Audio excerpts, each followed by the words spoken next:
Buenas noches, hermanitos, bienvenidos nuevamente, como todos los martes, a nuestro estudio de la Biblia. En esta ocasión estamos con el Evangelio según San Juan y en esta oportunidad vamos a continuar desarrollando el capítulo 6. Vamos a ver cuando Jesús camina sobre las aguas, vamos a ver Jesús como el pan de vida. Lo que estamos justamente comentando, vemos que se está dando en la misa de los domingos, en la Santa Misa. También vamos a apreciar también, bueno, en todo el capítulo 6 también la confesión de Pedro. Pero antes de entrar y poner todo de nuestra parte, de dejar que nada nos distraiga, separemos celulares, todo objeto para concentrarnos en esos momentos en que el Señor va a abrirse y vamos a escudriñar su palabra para poder aprender y interiorizar de Él. Tenemos que ponernos siempre en presencia del Espíritu Santo, en presencia del Señor, para poder empezar este curso de Biblia. Entonces, como siempre les digo, si alguien desea leer la oración inicial para Yo, empezar, Katia. la oración que Katia, está aquí en la pantalla. Katia, yo Sí, lo hago. ok, Rita, adelante, empezamos. En el nombre del Padre, El Padre, del Hijo y del Espíritu Santo. Amén. amén. Bendito sea, Señor, porque quisiste que tu palabra viva y eterna se conservara por escrito en los libros sagrados de tu pueblo, del pueblo de Israel y de la iglesia primitiva. Nosotros te veneramos con espíritu filial, reconociendo en ellos tu voz, que sale al encuentro a fin de revelarnos tus misterios más íntimos. Gracias a tu palabra permanentemente actual y de inagotable riqueza, te conocemos a ti, el único Dios verdadero. Que el Espíritu nos enseñe a interpretar correctamente tu palabra y que haga brotar de nuestro corazón el deseo de meditarla, abriendo nuestra alma para alabarte, darte gracias, implorarte y pedirte perdón. Amén. En el nombre del Padre, del Hijo y del Espíritu Santo. Amén. Amén. Amén. Gracias, Rita. Empezamos. Adelante, Manuel Pablo. Sí, un segundito, por favor. Bienvenidos a todos los que se están incorporando en estos momentos. Buenas noches. Qué gusto tenerlos aquí. Veo caritas nuevas también. Bienvenidos. Vamos a disfrutar con el Evangelio de Juan. Buenas noches, hermano. Noches, hermanita Zoila, ¿cómo está? Mejor. Gracias. Ya está, que me había olvidado de conectarme a la red para que no tenga, por lo menos de mi parte, alguna caída de señal. Pero ya está. Entonces, continuamos en este grupo de los martes, el estudio del Evangelio según Juan. Estamos en el capítulo 6. Y solamente una mención, ¿no? Los días jueves estamos trabajando con algunos que dupletean, digamos, en la semana. Otros no pueden y solamente vienen los martes.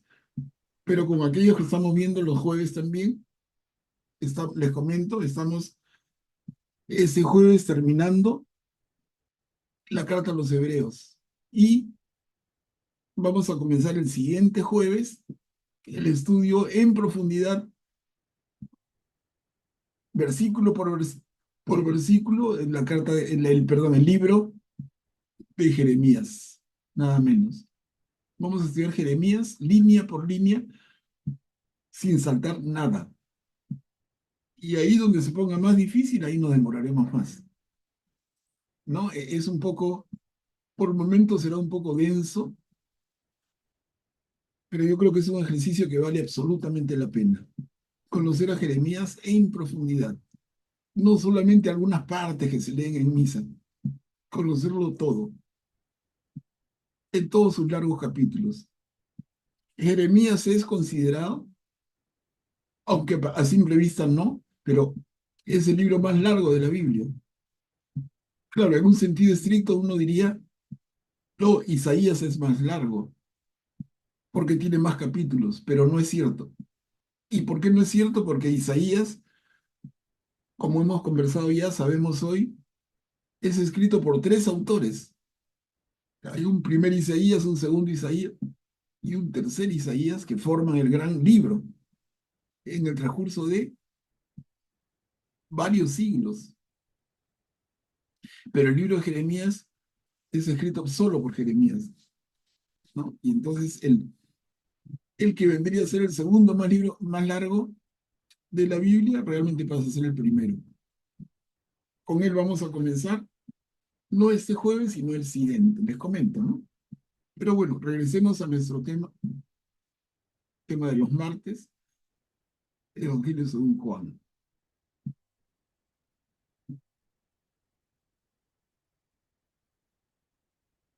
Empezamos el martes pasado, el capítulo 6, y vimos con mucho detalle esta perícopa de la multiplicación de los panes, ¿no?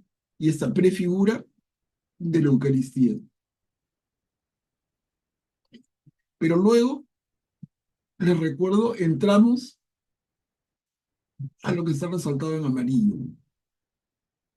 Vieron a Jesús que caminaba sobre el mar. Y el tiempo ya nos había ganado, pero solamente hicimos el ejercicio de leerlo, pero el comentario de esta perícopa quedó, y quedamos así, quedó para el día de hoy, ¿no? Entonces, volvamos a leer, es cortita, y a ver si se produce un diálogo interesante. ¿Alguien desea leer la película que está en la pantalla? Yo leo. Ok, Carmela, adelante. Vieron a Jesús que caminaba sobre el mar. Al atardecer, sus discípulos bajaron a la orilla del mar y se embarcaron para dirigirse a Cafarnaúm, que está en la otra orilla. Ya era de noche y Jesús no se había reunido con ellos. El mar estaba agitado porque soplaba un fuerte viento.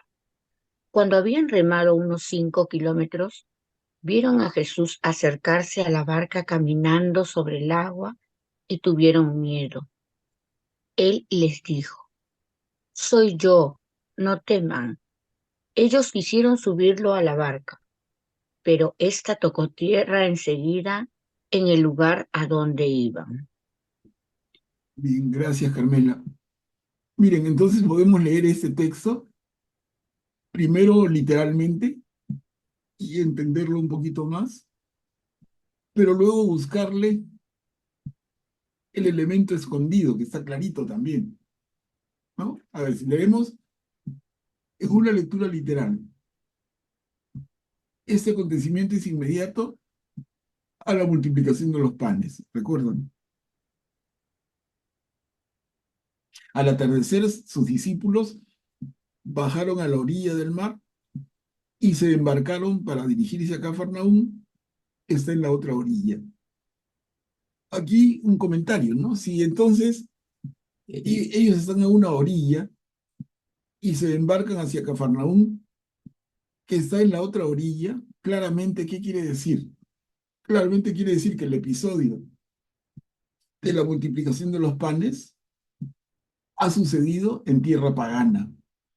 Si nos ubicamos en el mar de Tiberíades y nos ubicamos en Cafarnaúm, que está al norte del mar o del lago de Tiberíades, ellos han subido a la barca para ir a donde se produce este episodio y acá regresan, ¿no? Entonces, Cafarnaúm, límite de tierra de Israel, y se van a la otra orilla, tierra pagana. En la otra orilla se produce el signo de la multiplicación de los panes, y luego, ahí estamos leyendo, ¿no? Al atardecer, los discípulos de Jesús bajaron a la orilla del mar y se embarcaron para dirigirse a Cafarnaúm. Luego, ¿qué dice? Ya era de noche y Jesús aún no se había reunido con ellos. Démonos cuenta, ya es de noche, ellos ya se embarcaron y Jesús no está con ellos. Ellos han llevado en su barca a Jesús y en la práctica, ¿qué han hecho? Lo han dejado. ¿Se dan cuenta, no? Salieron de Cafarnaúm a la orilla opuesta. Ahí se produjo este encuentro de Jesús con esa enorme multitud y el gran signo de la multiplicación de los panes. Y luego se hace de noche Atardece, los discípulos van a la orilla, se embarcan y dejan a Jesús. El mar estaba agitado, soplaba un fuerte viento, y cuando habían remado unos 5 kilómetros, que se calcula más o menos por la dimensión del lago de Tiberíades, están a mitad de camino. Cuando se produce esto, han remado 5 kilómetros, el viento está fuerte, y ven a Jesús acercarse a la barca caminando sobre el agua, y tienen miedo. Y Jesús les dice, soy yo, no teman. Soy yo, o literalmente, yo soy, no teman. Y esa palabra yo soy tiene una tremenda significación en nuestro mundo cristiano, pero también en el mundo hebreo. ¿Recuerdan? Yo soy es el nombre de Dios. Cuando en el libro del Éxodo nos cuenta su autor del encuentro de Moisés con Dios en el monte Sinaí, cuando Dios le da el encargo a Moisés, Moisés le pregunta, si el pueblo me pregunta, ¿qué me va a preguntar de hecho? ¿Quién te envía? ¿Cuál es su nombre? Y el Señor le contesta, diles que yo soy, te envía. Yo soy el nombre de Dios. De ahí viene Yahvé. Y para los evangélicos, Jehová, que no son más que dos acepciones de las mismas consonantes YH, VH. Depende de las vocales que le pones intermedias. Suena Yahvé, como decimos nosotros los católicos, o suena Jehová, como dicen los evangélicos. Entonces, Jesús les dice, yo soy, no teman. Y termina diciendo, para ver una lectura literal primero, ¿no? Ellos quisieron subirlo a la barca, pero esa tocó tierra enseguida, al lugar donde iban, Cafarnaúm. Imagínense, o sea, están a mitad del lago. Y cuando Jesús se encuentra con ellos hacen el intento de subirlo a la barca y la barca toca tierra enseguida. Eso es lo que hemos leído. Ahora vayamos a una lectura un poquito más profunda.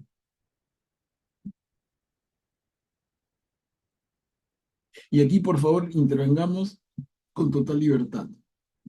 Todos bienvenidos. La primera pregunta clara, yendo en el orden de la narración, es los discípulos que llevaron a Jesús a la otra orilla, ¿por qué lo dejan?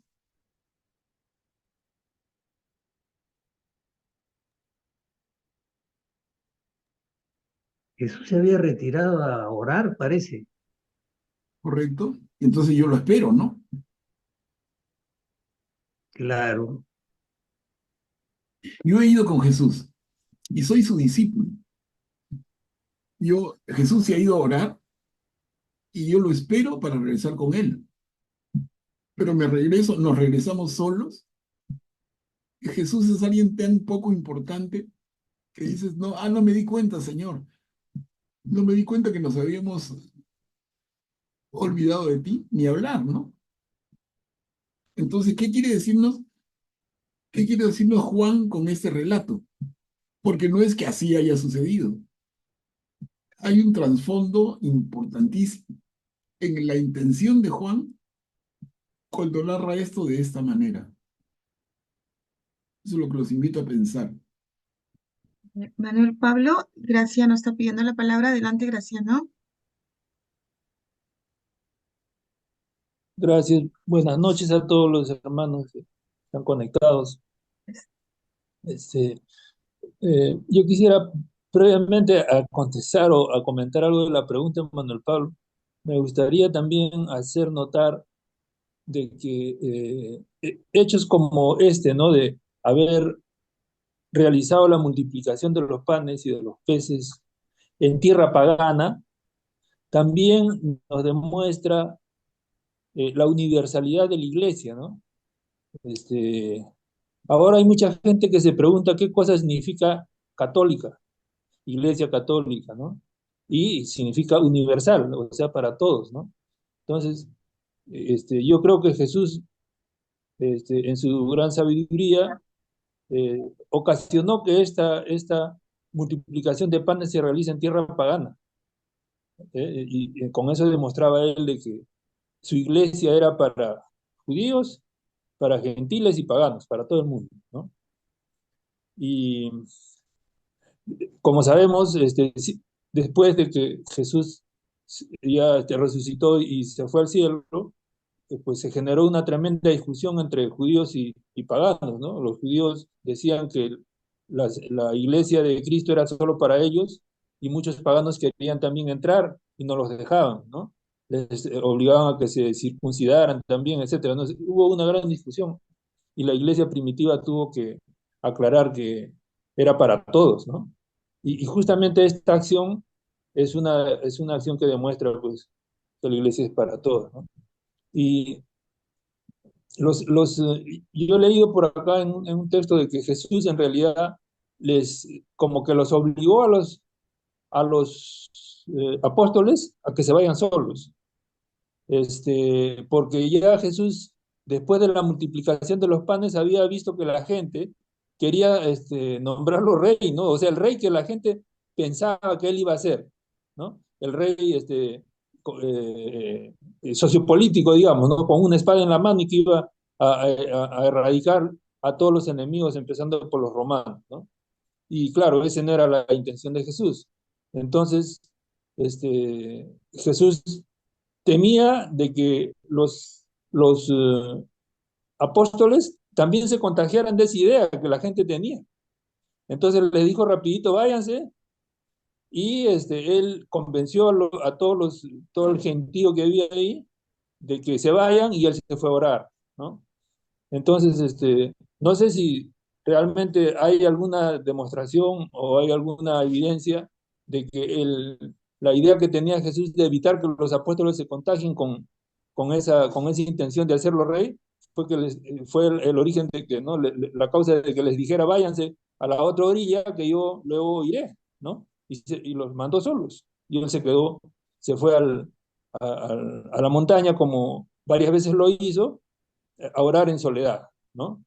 Y esperó bastante tiempo ahí, ¿no? Porque cuando acabó la multiplicación de los panes no era noche todavía. O sea, los embarcó de día y pasaron varias horas de la noche. Ellos navegaban con el vendaval, con la tormenta que se armó en el lago, y él después apareció, ¿no? Todo eso tiene un significado para nosotros, ¿no? El hecho de que haya aparecido una tormenta cuando ellos estaban navegando, eso claramente indica la vida nuestra, los problemas nuestros, ¿no? Y la forma en que ellos se preocuparon también por esa tormenta indica también nuestras actitudes, nuestras reacciones ante los problemas, ¿no? Y la aparición de Jesús en plena noche, ya cerca al amanecer del día siguiente, ¿no? Según he leído creo que en Mateo, da una idea del tiempo, ¿no? Ya casi era para amanecer del día siguiente, ¿no? Este, Aparece Jesús. Y ahí se desarrollan también otros hechos que tienen que ver mucho con la fe, ¿no? Y también tienen que ver, demuestran de que hasta ese momento los apóstoles, por lo menos, no se daban cuenta exacta de que Jesús era Dios.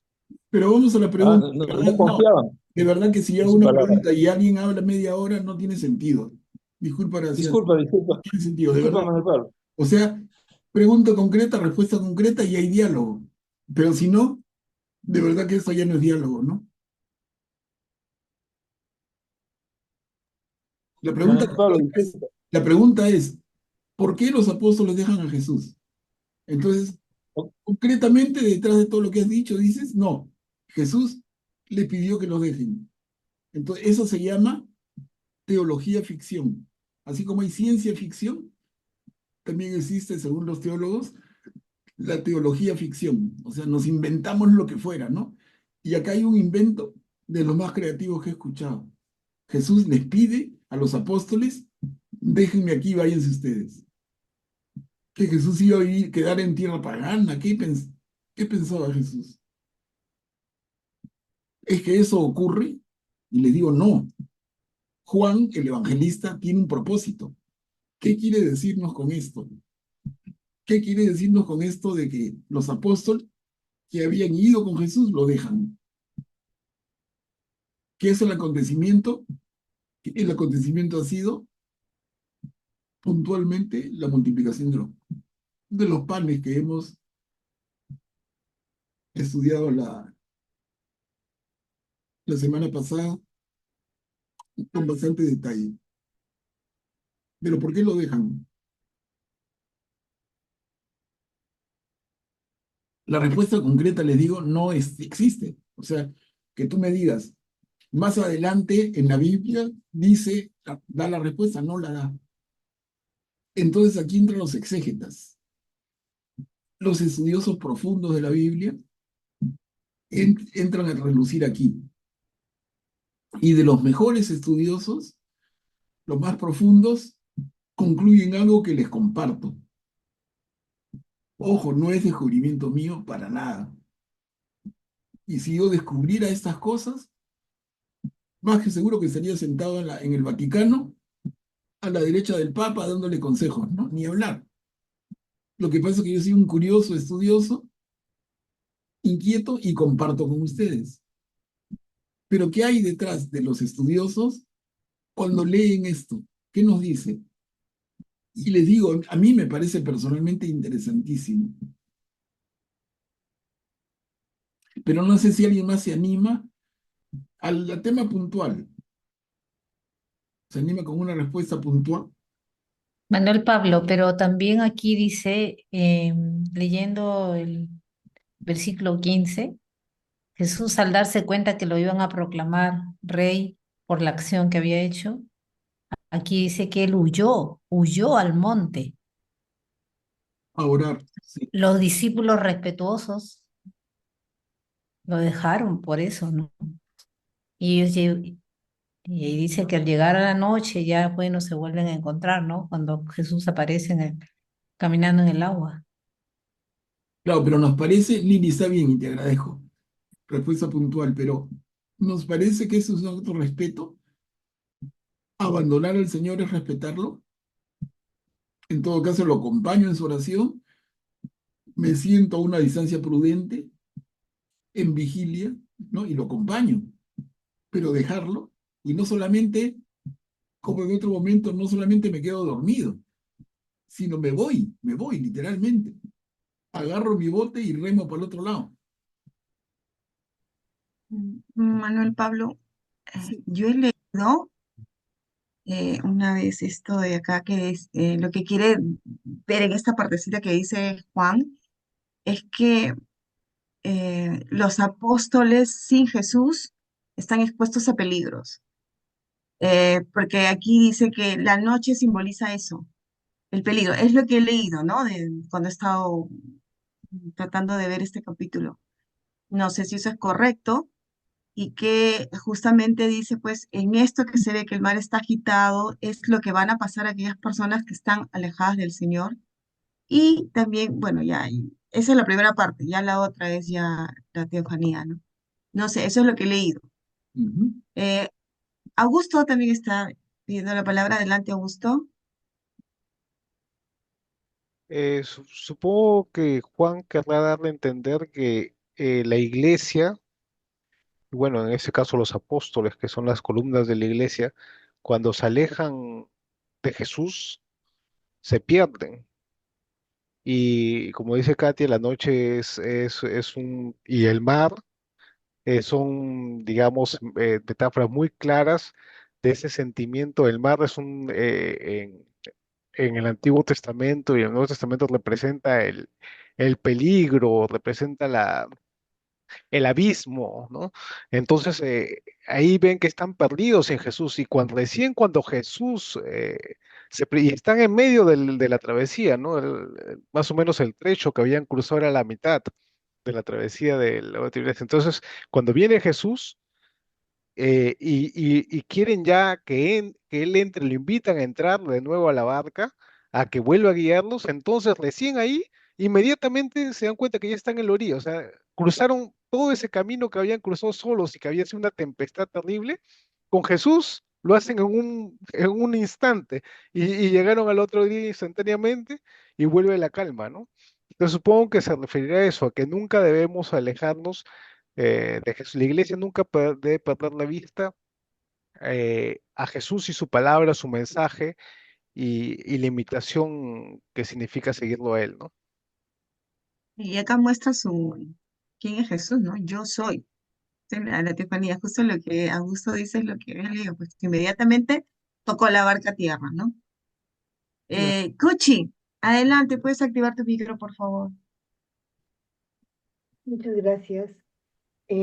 Después de este signo que hace con los panes, dándole de comer a tantísima gente, viene esta separación.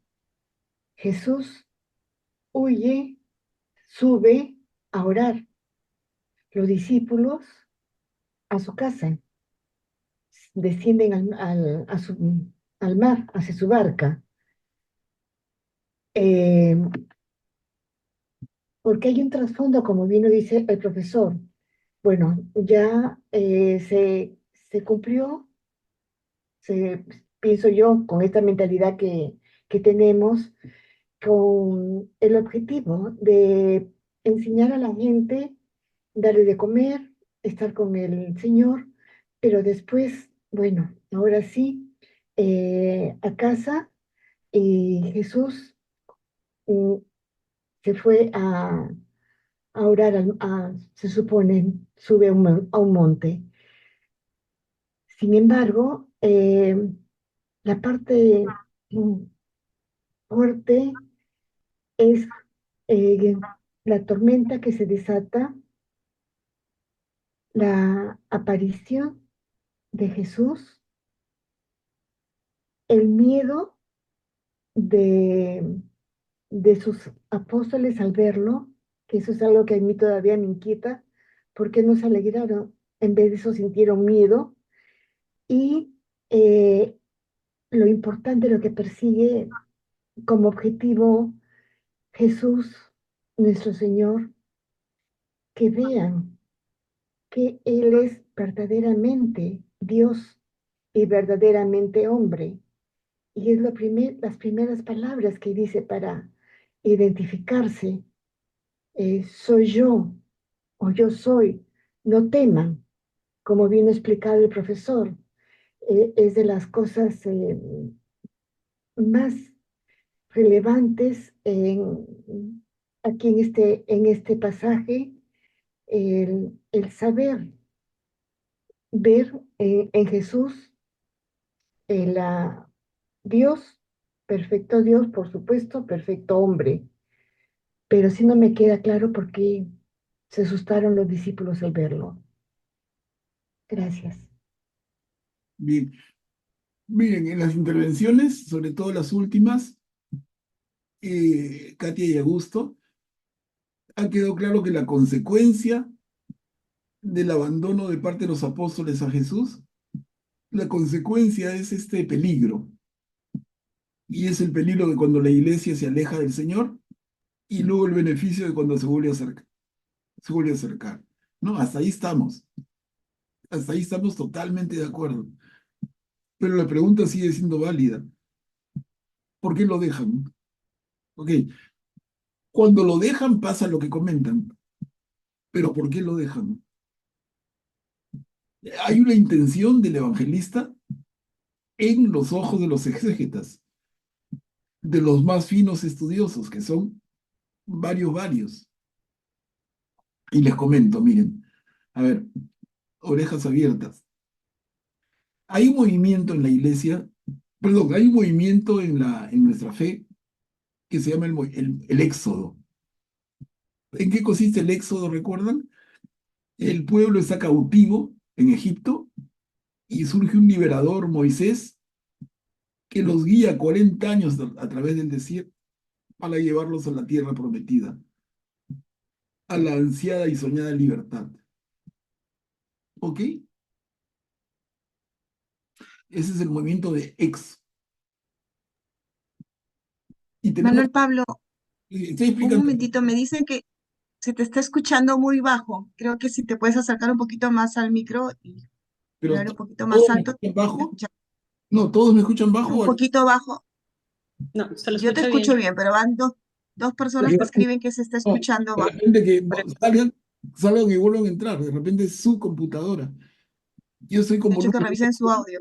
estoy con volumen Por- máximo y en la computadora nueva. O sea, no puede ser. Estoy Yo conectado estoy, al estoy conectado yo al escucho bien. cable, estoy conectado con cable, computadora ¿Mm? nueva, volumen máximo, ya no se puede hacer nada. Ujú. Solamente que Manuel Pablo, te Ahorita, has acercado más y se escucha bien, mejor. Te has acercado más y se escucha mejor. pero no se escuchaba o No, no, se te bajo se escuchaba escuchaba. bajo.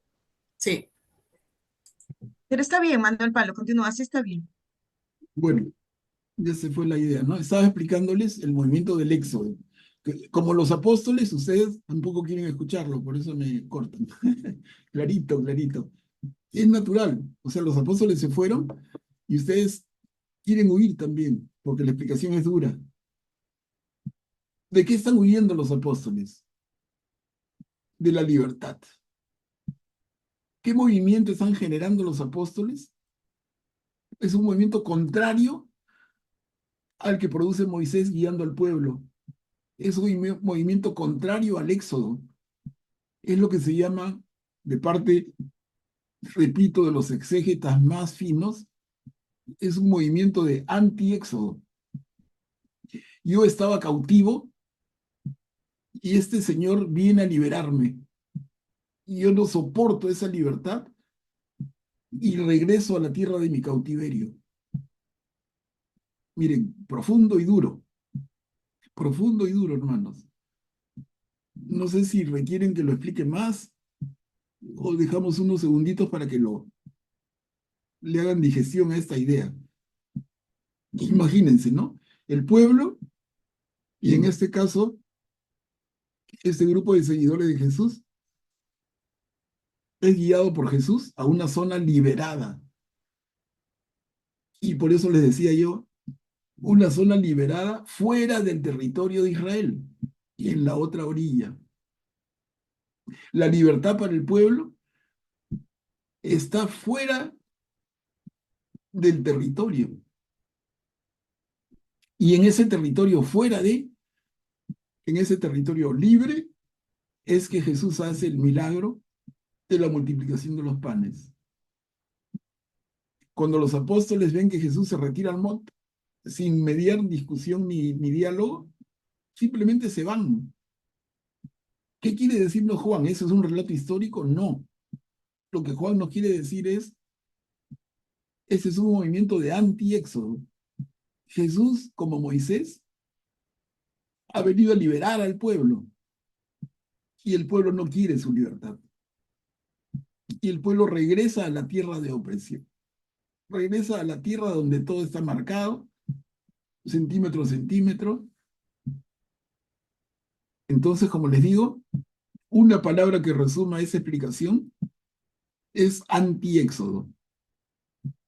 El éxodo es el movimiento a través del cual, guiado por el Mesías, el pueblo consigue su libertad. El anti-éxodo es el movimiento a través del cual el pueblo regresa, prefiere la opresión a la libertad. Miren, es tremendo análisis. Se explica brevemente, pero requiere mucha meditación, mucha reflexión. Augusto, activa tu micro, por favor. Podría ser algo parecido con lo que le pasó a los apóstoles cuando Jesús es crucificado y entra en ellos ese desánimo y muchos de ellos vuelven a sus labores, a pescar, al mar y recién vuelven cuando, cuando lo ven a Jesús a la orilla y lo reconocen, recién vuelven y se tira Pedro desnudo y va hacia Jesús de nuevo, ¿no? Eso, o sea, a veces el desánimo o el no querer, en ese caso fue el desánimo el que los hace volver hacia atrás, ¿no? Hacia lo que hacían, no a continuarle con la misión que Jesús les había encomendado, sino, si no hubiera sido por la resurrección, prácticamente no habría iglesia ahora, ¿no? Claro, claro, buen punto, ¿no? Igual como cuando al final del Evangelio los apóstoles se quedan mirando al cielo, luego de la ascensión de Jesús, y el ángel viene y le dice, oye, ¿qué están mirando? Vamos a trabajar, ¿no? Se han quedado en una actitud contemplativa, mirando el cielo. Así termina el Evangelio según eh, Marcos y según Mateo, ¿no? Se quedan mirando el cielo y viene el ángel a hacerlos reaccionar. ¿Qué hacen mirando al cielo? Vamos a trabajar. ¿Y cuál es el trabajo? El ser testigos, el dar testimonio. Entonces, esta idea, junto con la que ha comentado Augusto, refuerza lo que hemos comentado primero, ¿no? Ese sentido de un pueblo que prefiere la esclavitud a la liberación, prefiere la actitud, perdón, prefiere la situación conocida mala antes que la buena por conocer, porque la libertad da miedo, la libertad da miedo. Yo les comenté en algún curso pasado de un libro que les recomiendo leer, sobre todo aquel que es más lector, ¿no? Es de un psicólogo extraordinario que se llama Eric Fromm, y el libro se llama El miedo a la libertad. Es excelente libro. En ese libro en particular, Eric Fromm analiza el problema que significa que el pueblo más instruido del mundo en su momento, mitad del siglo XX, el pueblo alemán, siga a Adolfo Hitler. ¿Cómo puede ser que el pueblo más instruido del mundo siga a ese tirano, a ese desgraciado? Y Fromm concluye que lo que hay en el pueblo alemán de mitad del siglo XX, no hace mucho, era miedo a la libertad. Ese miedo a la libertad que es tan común a los seres humanos en general. Los alemanes del siglo XX, los discípulos de Jesús en el primer siglo, el pueblo hebreo siguiendo a Moisés en el desierto. ¿Se acuerdan? Hay varias escenas en que quieren regresar y le dicen a Moisés, ¿no? Oye, ¿para qué me has sacado de Egipto? ¿Para pasar hambre y penurias? Cuando ayer no me faltaba el pan, ¿para qué me has sacado, no? Entonces se subordina el principio de libertad por el de comodidad, mi zona de confort.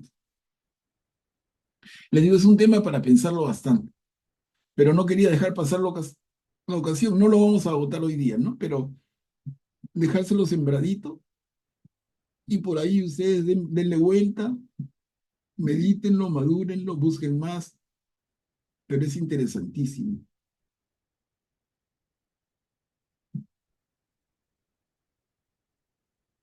Manuel Pablo y Juliana está pidiendo la palabra. Adelante. Estaba pensando en la libertad de nuestro Señor, en esa capacidad que Él tiene de incluso de ser libre de las leyes que rigen nuestro universo, está por encima de ellas, y ya en Él no rige las leyes de espacio-tiempo, porque estaban a mitad del lago y en un instante estaban en la orilla. Esa, esa libertad de moverse a la velocidad del pensamiento, eh, todo lo que es el poder espiritual en sí y al que estamos llamados en algún momento a poder alcanzar, quizás no en esta tierra, pero en algún otro nivel espiritual, alcanzar esa libertad incluso de todas las leyes de la materia, ¿no? No sé si me dejo entender. Claro, claro, en el nivel espiritual, ¿no? Claro, miren, y eso que dice Juliana me trae a la mente el otro, el argumento que completa lo anterior, de parte de los exégetas. Porque así como la pregunta ¿por qué los apóstoles dejan a Jesús? La segunda pregunta vendría a ser, leyendo el mismo texto, miren, Jesús no sube a la barca, porque ésta tocó tierra enseguida. Y aquí hay una respuesta de Jesús. Jesús consciente de que los apóstoles han producido este movimiento de anti-éxodo, está fastidiado con ellos y no sube a la barca.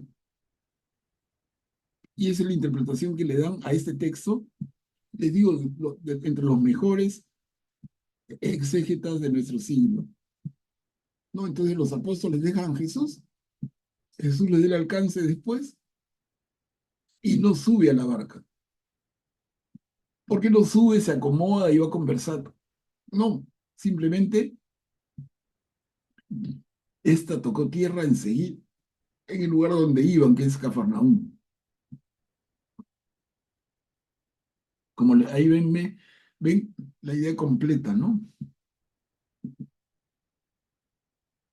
Jesús quiere liberar y ni siquiera sus más cercanos quieren liberación, le tienen miedo a esa libertad y eso le fastidia a Jesús. Pero en fin, como les digo, no nos quedemos ahí, le hemos dedicado buen rato ya, pero miren cómo podemos analizar esto más y más. Y si ustedes leen, buscan buenos exégetas, van a encontrar aproximaciones como esta. A ver, avancemos. Yo soy el pan de vida. ¿Quién desea leer esta pericopa? No sé si la hermanita Wendy y Emilia saben manejar la manito del Zoom, porque si no, por la pantalla, si me levantan la manito, sí las puedo ver, si desean participar. Pero, ¿alguien desea leer la pericopa que está acá? ¿Yo puedo leerla? Bue- eh, Te ganó Wendy, Graciano. ¿Puede Mi activar mami su Ok, quiere micro, leer. por favor? Adelante, Ya, por favor. Adelante. gracias. Dice, al día siguiente, la multitud que se había quedado en la otra orilla vio que Jesús no había subido con sus discípulos en la única barca que había allí, sino que ellos habían partido solos. Mientras tanto, unas barcas de Tiberíades atracaron cerca del lugar donde había comido el pan, después de que el Señor pronunció la acción de gracias. Cuando la multitud se dio cuenta de que Jesús y sus discípulos no estaban allí, subieron a las barcas y fueron a Cafarnaúm en busca de Jesús. Al encontrarlo en la otra orilla le preguntaron, Maestro, ¿cuándo llegaste? Jesús le respondió, les aseguro que ustedes me buscan, no porque vieron signos, sino porque han comido pan hasta saciarse. Trabajen, no por el alimento perecedero, sino porque el que permanece hasta la vida eterna, el que les dará el Hijo del Hombre, porque es Él a quien Dios, el Padre, marcó con su sello. Ellos le preguntaron, ¿qué debemos hacer para realizar las obras de Dios? Jesús les respondió, la obra de Dios es que ustedes crean en aquel que Él ha enviado. Gracias, Emilia. Miren, esa es la primera parte de la pericopa, pero ya tiene un montón de elementos, ¿no?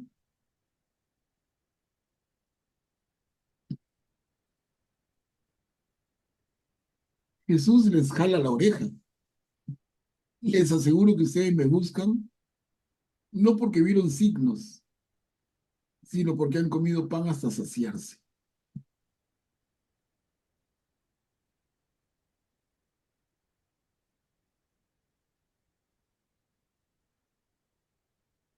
Y cuando le preguntan al final de esta diapositiva, ¿qué debemos hacer, Señor, para realizar las obras de Dios? Jesús les responde, la obra de Dios es que ustedes crean en aquel que Él ha enviado, o sea, que creamos en Jesús. Pero sigue, ¿no? A ver, vamos a continuar leyendo. Active su micro. Emilia, activa tu micro, por favor. Ahí Ya, está. Pónmelo más. Ponerlo más. A ver. ya está. Listo, ya puede leer. Sí. Y volvieron a preguntarle, ¿qué signos haces para que veamos y creamos en ti? ¿Qué obra realizas? Nuestros padres comieron el maná en el desierto, como dice la Escritura, les dio de comer el pan bajado del cielo. Jesús respondió, les aseguro que no es Moisés el que les dio el pan del cielo. Mi Padre les da el verdadero pan del cielo, porque el pan de Dios es el que desciende del cielo y da vida al mundo. Ellos le dijeron, Señor, danos siempre de ese pan. Jesús les respondió, yo soy el pan de vida. El que viene a mí jamás tendrá hambre. El que cree en mí jamás tendrá sed. Pero yo les he dicho, ustedes me han visto y sin embargo no creen. Todo lo que me da el Padre viene a mí, y al que venga a mí, yo no lo rechazaré, porque he bajado del cielo, no para hacer mi voluntad, sino la del que me ha enviado, del que me envió. La voluntad del que me ha enviado es que yo no pierda nada de lo que él me dio, sino que lo resucite en el último día. Eso es la voluntad de mi Padre, que él que ve al Hijo y cree en él, tengo vida eterna, que yo lo resucite en el último día. Y terminamos aquí. Sí, sí. Así es. Ya ven, los judíos murmuraban de él, porque había dicho, yo soy el pan bajado del cielo, y decían, ¿acaso este no es Jesús, el hijo de José? Nosotros conocemos a su padre y a su madre. ¿Cómo puede decir ahora, yo he bajado del cielo? Jesús tomó la palabra y les dijo, no murmuren entre ustedes. Nadie puede venir a mí si no lo atrae el Padre que me envió. Y yo lo resucitaré en el último día. Está escrito en el libro de los profetas, todos serán instruidos por Dios. Todo el que oyó al Padre y recibe su enseñanza, viene a mí. Nadie ha visto nunca al Padre, sino el que viene de Dios. Solo Él ha visto al Padre. Les aseguro que el que cree tiene vida eterna. Yo soy el pan de vida. Sus padres en el desierto comieron el maná y murieron. Pero este es el pan que desciende del cielo para que aquel que lo coma no muera. Gracias, Emilia. ¿De qué? Hermanos, y eso ha sido, creo, el evangelio de ayer domingo, ¿no? Sí, creo que el capítulo 6 se lee, en todos estos domingos vamos a continuar leyendo el capítulo 6 que es el tema eucarístico, ¿no? Completo. Sí, porque lo que nos sigue acá, 51, es el próximo domingo, sí. Son 4 domingos que la liturgia va a dedicar a este capítulo de Juan, el capítulo 6. Claro. Tiene que ver con Jesús y el pan, el alimento espiritual. Miren, como comentábamos al inicio, qué difícil este capítulo en general, de lo más difícil que hay en toda la Biblia. ¿No? Entender esto, imagínense en los pobres discípulos que no han tenido todavía la iluminación del Espíritu, que están conociendo a Jesús, lo siguen encantados, se enamoran de su mensaje y de su persona, pero entender esto, yo soy el pan,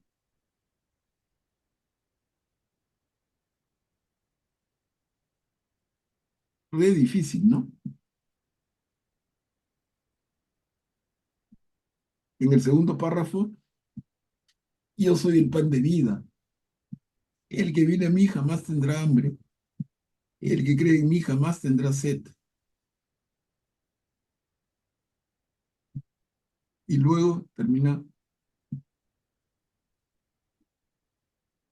La gente dice, ¿cómo puede decir yo he bajado del cielo? ¿No es este el hijo de José? Lo conocemos de siempre.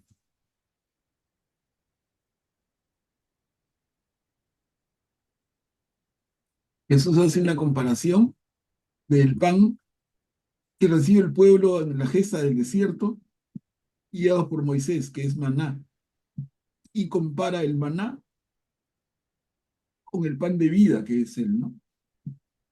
Entonces, no es solamente un alimento material, es mucho más que eso, ¿no?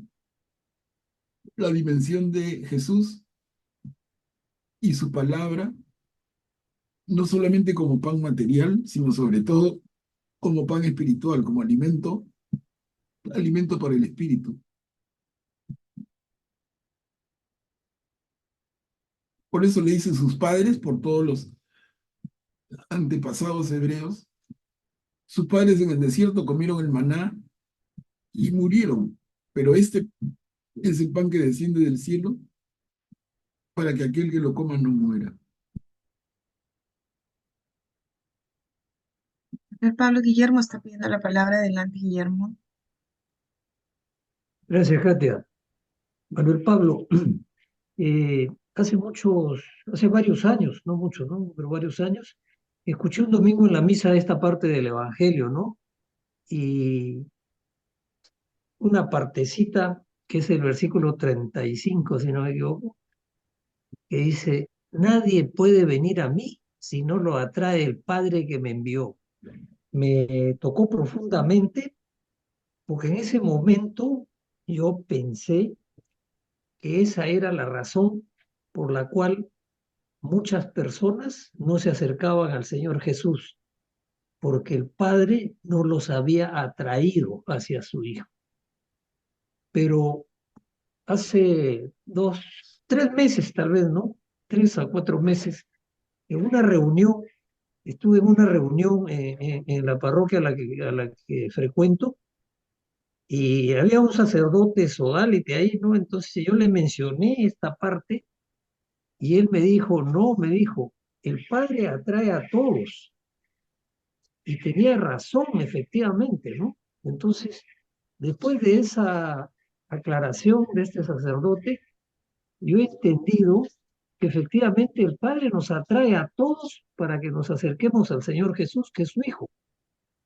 Pero depende de cada uno de nosotros en uso de nuestra libertad decidir acercarnos o no acercarnos a Jesús. Y ahí tenemos la realidad que vivimos y que conocemos de cada día.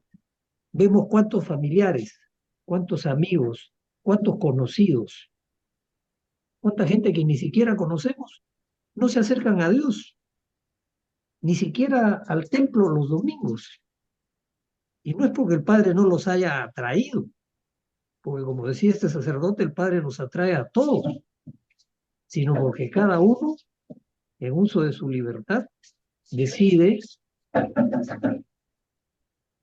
contestar, responder a esa atracción y acercarse al Señor Jesús. Es aquello de muchos son los llamados y pocos los escogidos. No es que el Señor escoja, sino que nosotros nos escogemos con nuestra respuesta. Yo quisiera enfatizar esto porque me parece que es esencial para la vida cristiana, Manuel Pablo. Gracias. Claro, gracias, Guillermo. Y tiene tanta relación con eso que hemos repetido una y varias veces, ¿no? Muchos son los llamados, pocos los elegidos. De relación directa, absoluta.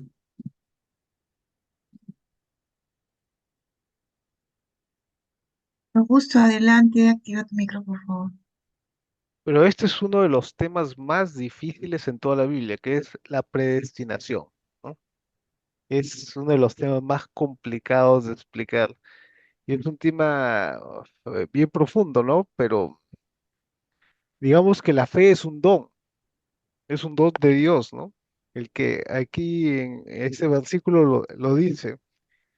Y Jesús les respondió, este es el trabajo de Dios, que aquellos que crean en aquel que Él ha enviado, ¿no? Ese es el trabajo de Dios, ¿no? Es el don de Dios que da. La fe es un don.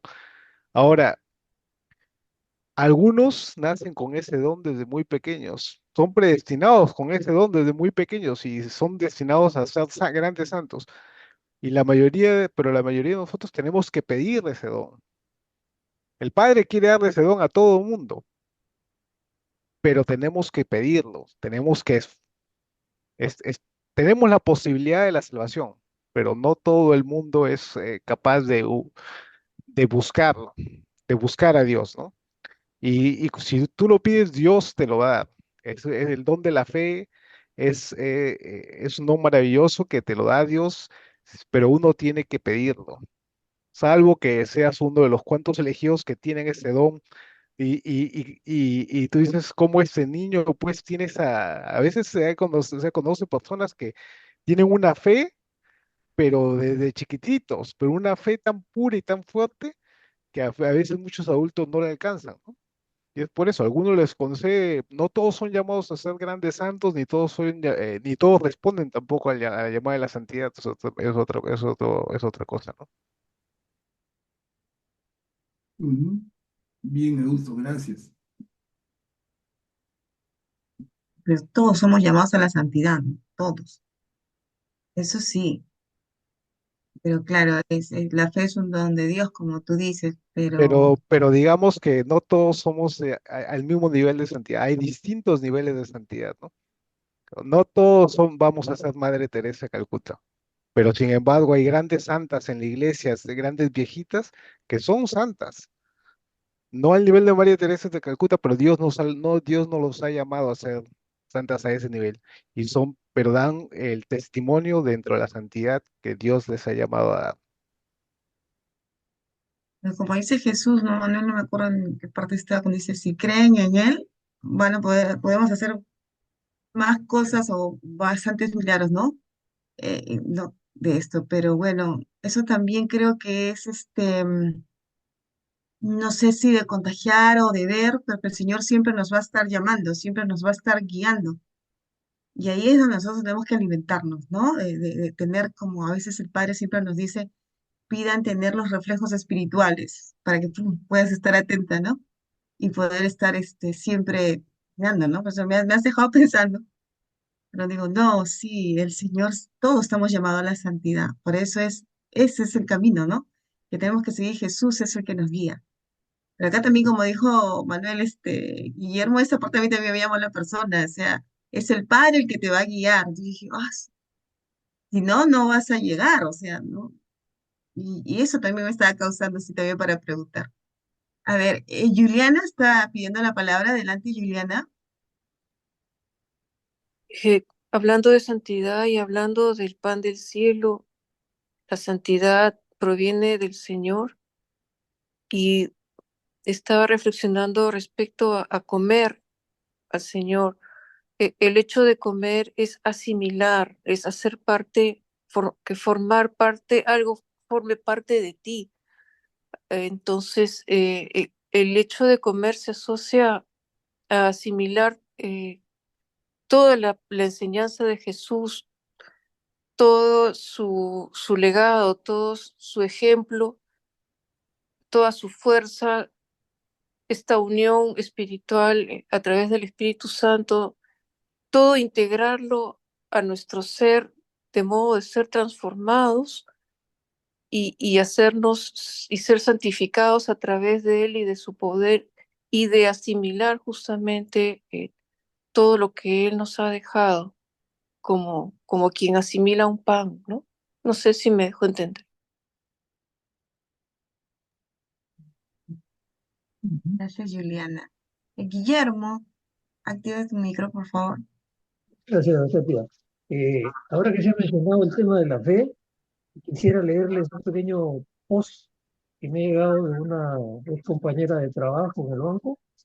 Dice así, ¿no? La fe no es creer que Dios puede, sino saber, y lo enfatiza poniendo en otro tipo de letra, el verbo, sino saber que Dios lo hará. Por eso es que el Señor dice, si tuviera una fe tan grande como un grano de mostaza, que es la semilla más pequeña, le dirían a este monte, trasládate al mar, y el monte se iría al mar, ¿no? Ese es un símil que hace el Señor Jesús para darnos una idea clara de lo que podríamos hacer si tuviéramos verdaderamente fe.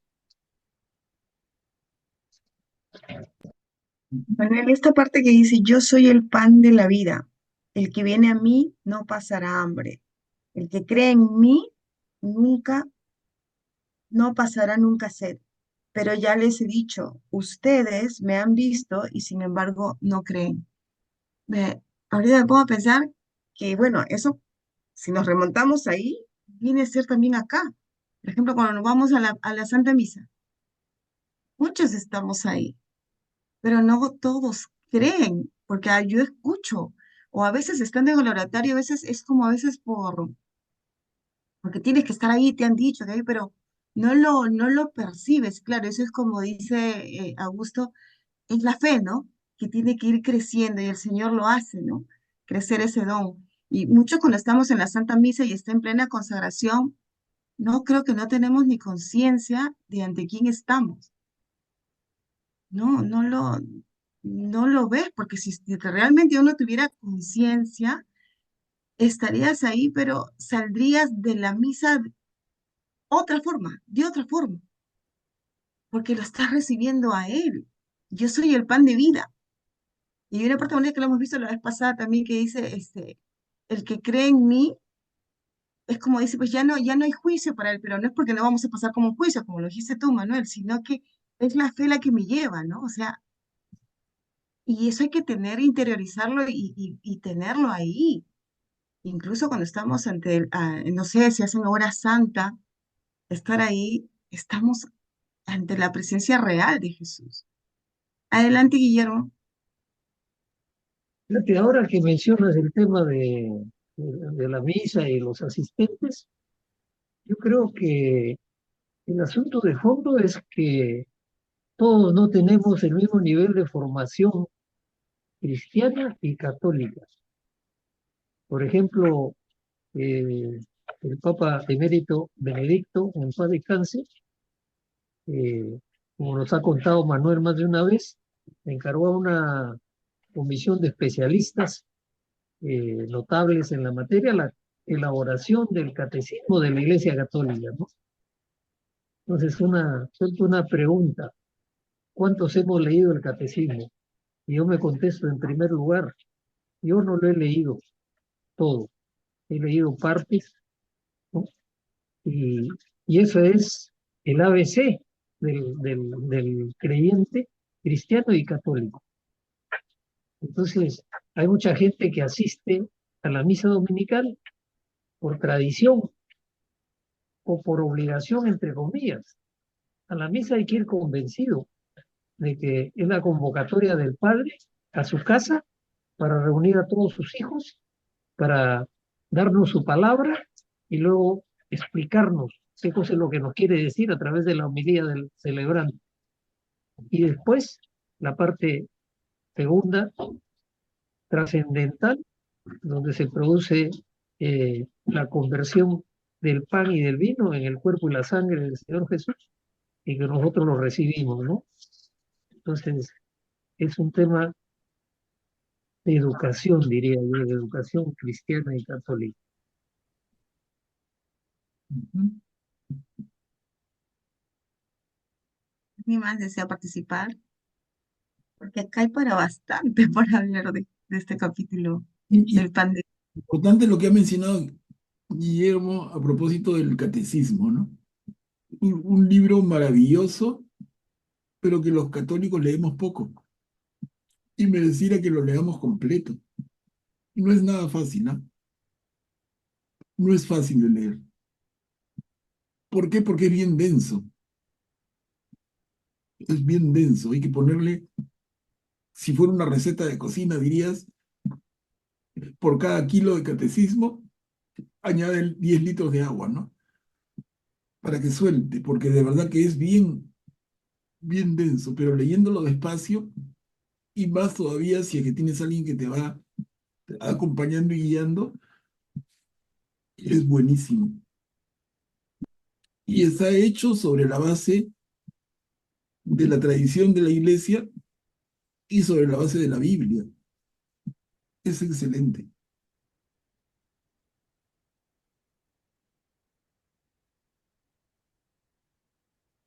Podríamos decir como católicos, son así como el hombre camina sobre dos piernas, hombre y mujer digo, ¿no? Pero así como los humanos caminamos sobre dos piernas, el católico debería tener la Biblia y el catecismo.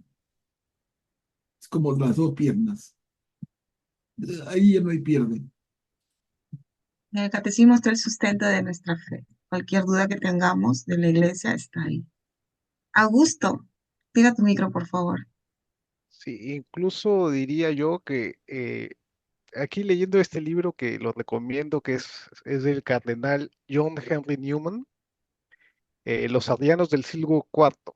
Es muy bueno sobre la historia de la iglesia, de la herejía arriana, de las primeras herejías, cubre varias herejías de la iglesia. Y ahí habla de cómo era tan importante para la iglesia primitiva no enseñar la Biblia casi no se le enseñaba a la gente, porque son textos oscuros y porque puede traer malas interpretaciones si no estás bien preparado. Pero lo primero que se le enseñaba era el credo, los credos, y se le enseñaba la doctrina que habían dejado los apóstoles, ¿no? Lo que se estaba transmitiendo, cómo se comprendía la divinidad de Jesús, todo eso, ¿no?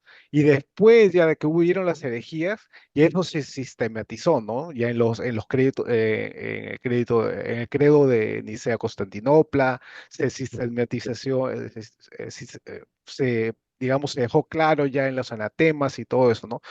Pero bueno, habla de los problemas que hubo en la iglesia por las malas interpretaciones y personas que en lugar de seguir la doctrina que enseña la iglesia, interpretaban a su manera. Entonces es muy importante siempre el catecismo que tenemos ahora es una bendición, ¿no? Tenemos algo sistematizado, ¿no?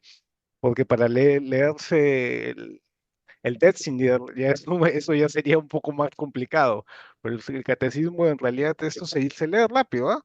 Si te lo pones, si te lo propones y lees unas páginas, si te hace complicado, hay sacerdotes que tienen, como el padre Rosel, por ejemplo, aquí en el Perú, tiene, creo que el catecismo, ¿no? Explica el catecismo, hay el obispo Minilla también explicó el catecismo, hay otro sacerdote también en Radio María que lo explica y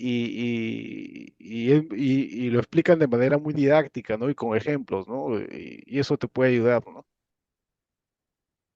Ujú. Bien. A ver, entonces, continuamos.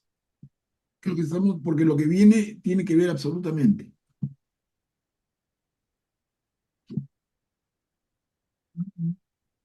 ¿Alguien desea leer la pericopa?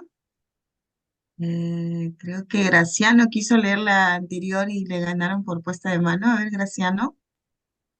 Sí, sí, gracias. Ok.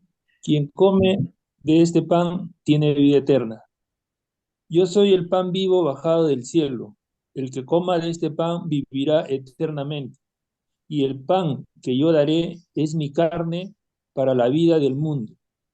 Los judíos discutían entre sí, diciendo, ¿cómo este hombre puede darnos a comer su carne? Jesús les respondió, les aseguro que si no comen la carne del Hijo del Hombre y no beben su sangre, no tendrán vida en ustedes.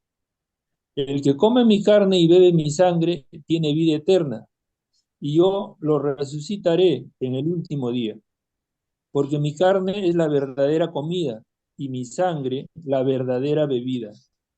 El que come mi carne y bebe mi sangre permanece en mí y yo en él. Así como yo, que he sido enviado por el Padre que tiene vida, vivo por el Padre. De la misma manera, el que me come vivirá por mí.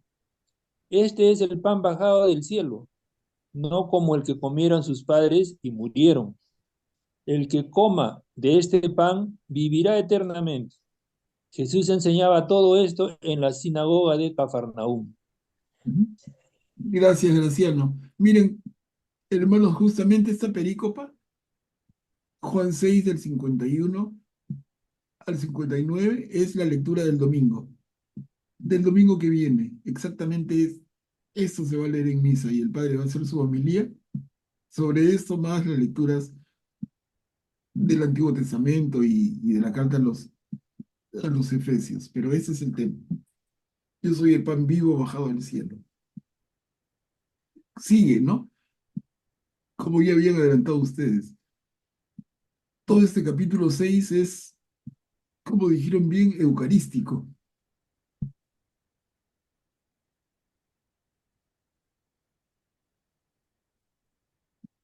Y ya está la pregunta que Graciano comentó al inicio de la jornada, en la tercera línea. ¿Cómo este hombre puede darnos a comer su carne? Una pregunta válida, ¿no?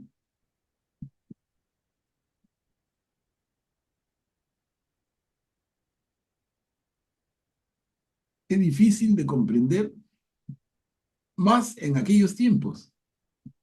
Si es difícil para nosotros hoy, cuánto más en aquellos años, ¿no? En aquellos años de personas que seguían a Jesús y recién lo escuchaban. Qué difícil. Pablo Graciano quiere participar. Adelante, Graciano, activa su micrófono. Gracias. Manuel Pablo, un favor, ¿podrías explicarnos el significado de carne y sangre que en el momento en que se escribió y que Jesús lo pronunció, creo que no es igual a lo que ahora actualmente, ¿no? Por eso que mucha gente también se confunde, ¿no? Porque no tienen los mismos significados, ¿verdad? Un favorcito, ¿podrías explicarnos sobre ese tema? Sí, bien, Graciano, gracias. Efectivamente, a lo que se refiere en la cultura hebrea como carne, es a lo que nosotros llamamos hoy en el siglo XXI cuerpo. Y a lo que se refiere la sangre, es a lo que nosotros en nuestro concepto actual tenemos como vida. Entonces, si leemos esto en términos actuales, debiéramos decir, mi cuerpo es verdadera comida y mi vida verdadera bebida. Entonces es el cuerpo y la vida de Cristo. Es lo que Él dona. Y cuando hablamos de cuerpo, hablamos de la integridad del ser de Jesús. Jesús entrega y dona, nos da su cuerpo y nos da su vida. Ahora, el cuerpo lo tenemos en la Eucaristía, en la comunión, sí, pero también lo tenemos en la palabra. Por eso la misa tiene dos partes.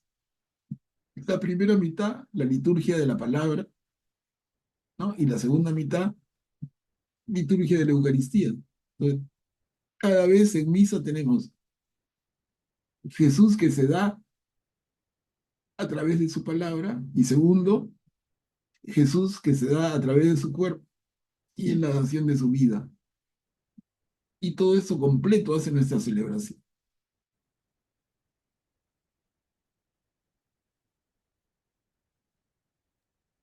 Guillermo, creo que estás pidiendo la palabra. Sí, yo solamente quería agregar que acerca de lo que decía Manuel Pablo sobre la dificultad que tenían los apóstoles en aquella época para entender esto, es que lo que se narra en esta perícopa es bastante antes de la última cena donde Jesús les aclara a los apóstoles e instituye la Eucaristía, ¿no? Eh, Además hay que entender que el lenguaje de Jesús es un lenguaje bastante simbólico, porque no quiere decir literalmente. Y por eso es que ellos, los judíos, no solo los discípulos, sino los judíos que eran menos versados que los discípulos, ¿cómo nos puede dar a comer su carne, no? O sea, ellos entendían que se iba a quitar el brazo, la pierna, una cosa así, ¿no? Por eso no lo entendían. Y además, no habían recibido todavía la iluminación del Espíritu Santo. Gracias. Sí, Guillermo, justamente Escuchaba hace pocos días a un sacerdote dando testimonio de experiencia de catequesis.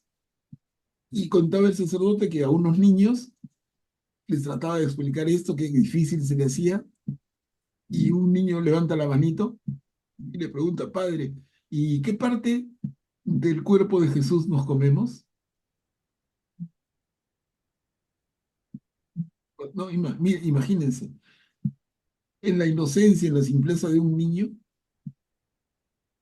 ¿cómo podía haber sido en los primeros tiempos, en los primeros discípulos? De verdad difícil.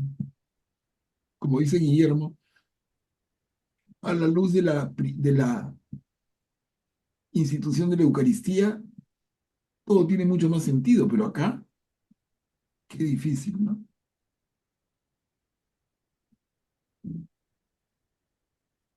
Graciana, active su micro, por favor. Gracias. Una consulta, don Pablo. Antes de que Jesús eh, pronunciara estos discursos en los profetas o en los libros del Antiguo Testamento, no se menciona nada sobre este tema del pan y la sangre, de que nosotros debemos comer el pan o perdón, el cuerpo, la carne y la sangre de Cristo. Me parece que sí. Y si hubiera alguna cita por ahí de algún profeta o en algún libro del Antiguo Testamento, entonces los judíos que estuvieron con Cristo, si ellos hubieran estado bien enterados de las escrituras, lo hubieran entendido un poco mejor, ¿no? Porque hasta lo que se ve es que ellos realmente no entienden nada de lo que les decía Jesús, ¿no? Como que es primera noticia para ellos. Y me parece que ya no era primera noticia, ya había escrituras más antiguas. No sé si estoy en lo cierto, gracias. A ver, claro, lo que no hay es referencia a comer la carne y beber mi sangre, eso no hay. Lo que sí hay es referencias al pan y al vino. Eso sí hay, y varias veces, ¿no? La ofrenda de pan y vino. Y la novedad de Jesús es que Él va a transformar, y a través del misterio de la transubstanciación, el pan en su cuerpo y el vino en su sangre, ¿no?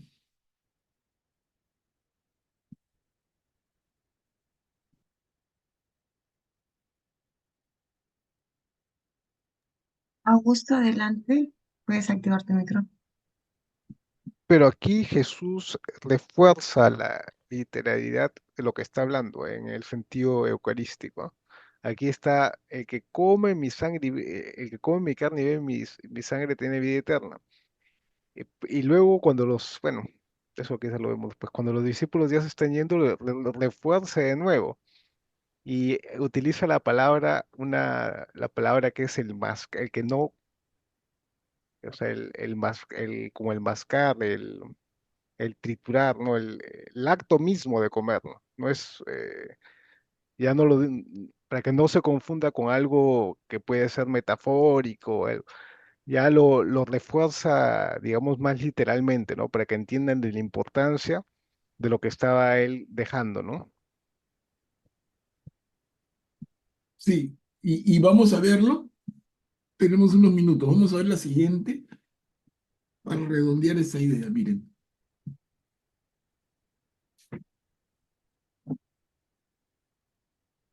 ¿Quién desea leerlo? Esta perícopa. Acá termina el capítulo 6 y vamos a tener una idea completa ya de lo que nos transmite Juan. ¿Yo la leo? Ok, Mary, adelante. A ver si lo leo bien. Pero las palabras que les dije son espíritu y vida. Después de oírlo, ¿podría agrandar un poquito más la letra? Después de oírlo, muchos de sus discípulos decían, es duro este lenguaje. ¿Quién puede escucharlo? Jesús, sabiendo que sus discípulos murmuraban, les dijo, esto los ha encandilizado. ¿Qué pasará entonces cuando vean al Hijo del Hombre subir subir donde estaba antes? El Espíritu es el que da vida. La carne de nada sirve. Las palabras que les digo son espíritu y vida. Pero hay entre ustedes algunos que no creen. En efecto, Jesús sabía desde el primer momento quiénes eran de los que no creían y quién era el que lo que iba a entregar. Y agregó, por eso se les he dicho que nadie puede venir a mí si el Padre no se lo concede. Desde ese momento muchos de sus discípulos se alejaron de él y dejaron de acompañarlo. Jesús preguntó entonces a los 12, ¿también ustedes quieren irse? Simón Pedro le respondió, Señor, ¿a quién iremos? Tú tienes palabras de vida eterna. No, nosotros hemos creído y sabemos que eres el Santo Dios. Jesús continuó, no soy yo, ¿acaso el que les eligió a ustedes, los 12? Sin embargo, uno de ustedes es un demonio. Jesús hablaba de Judas, hijo de Simeón Iscariote, que era uno de los 12 el que lo iba a entregar. Gracias. Gracias, Mary. Miren, empezando el segundo párrafo, lo que les comenté antes. Desde ese momento, muchos de sus discípulos se alejaron de él y dejaron de acompañarlo. Miren el impacto de esto, ¿no? ¿Era algo fácil de digerir? Para nada. Se produce una tremenda crisis dentro del movimiento de los seguidores de Jesús. Tanto que Jesús le dice a los 12, ¿también ustedes quieren irse?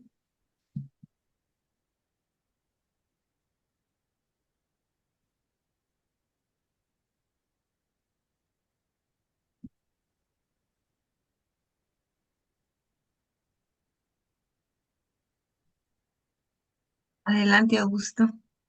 Es interesante ver cómo Jesús no, digamos, no es como en otras ocasiones, da una parábola, no la entienden y la explica, ¿no? Para que la entiendan. Y aquí incluso ellos no solo no entienden, sino se están yendo y no les dice, muchachos, muchachos, no, esto no es que estoy pidiendo que coman, eso es una metáfora en el sentido de esto, no se vayan, no dicen eso, sino le dice incluso a los que se quedaron, y ustedes van a estar aquí, también quieren irse, ¿no? O sea, lo que está diciendo es algo tan central que no ni siquiera lo corrige, ni lo trata de explicar de otra manera, sino es algo central en su doctrina, ¿no? Una doctrina que ya va a ampliar luego en la última cena, ¿no?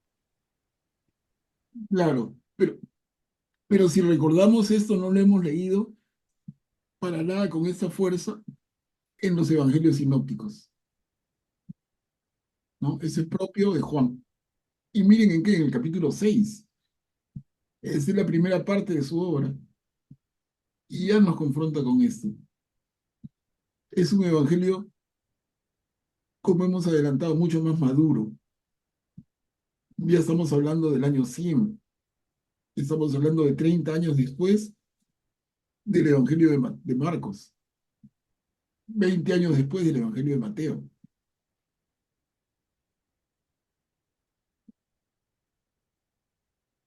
Es una iglesia en otro momento, ¿no?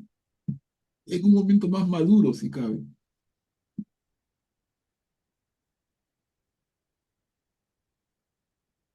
Y aquí también se ve, Manuel, en este evangelio, como tú dices, ya para todos nosotros más maduro, se ve a Pedro, ¿no? Pedro es en la cabeza, porque él está hablando por los 12, ¿no? Ahí cuando le responde, ¿a dónde iremos, Señor, si tú tienes palabras de vida eterna? ¿No? Él ya es Pedro, en la cabeza de la iglesia. Bueno, el vicario de Cristo, ¿no? Queda acá.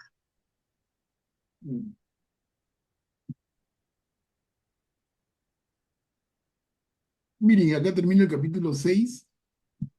Y yo les recomiendo, en particular, que vuelvan a leer tranquilitos el capítulo 6 de Juan.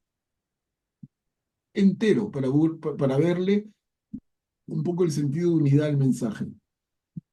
Y vuelvan a leer y piénsenlo de nuevo, y ojalá que les salgan más dudas y que sea motivo en la próxima, que empezamos el capítulo 7, pero si le dedicamos unos minutos a aclarar lo que podamos entre todos, será bienvenido, ¿no?